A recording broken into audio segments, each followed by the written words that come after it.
sandorio, kuris atidarytas paklausus ringui, ne? Tai čia, ką tik šiandien aš atidariau, pavadinį dešinėje. Stopas yra 12 pipsų. Teikas yra 50 pipsų. 52. Štai jums 1:4 variantas. Man tai yra psichologiškai žymiai lengviau.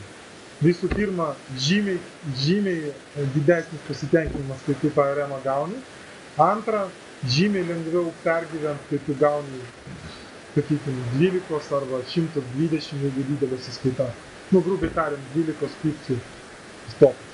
Man yra žymiai lengviau tokį stopą gauti, negu čia užeit, stopą uždėti čia, kaip žiūrėjom, tai yra 40-50 pipsų. Tai aš geriau gausiu 2 kartus po 12, negu 1 kartą po 40. Kas su manim dirbot, arba šiaip virtualioje prekybos salėje dalyvaujat, aš ne kartą girdėjau tokį dalyką, kad matematiškai 100, arba atsiprašau, kaip čia, 10 stopų po 10 lygu 100 pipsų. Ne? Tai matematiškai geriau 1 stopas po 100 negu 10 stopų po 10. Ne?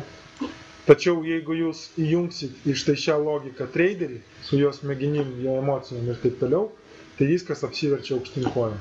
Yra geriau 10 sandorių po 10 pipsų stopas, negu 1 sandoris po 100. Viskas labai paprasta. Jūs, sakykime, užeinat štai čia, ne, stopas, grubiai tariant, 100 pipsų. Ne.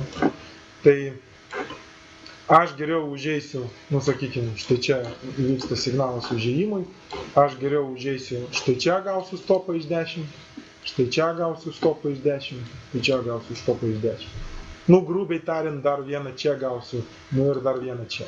Įskaičiuojam 1, 2, 3, 4, 5.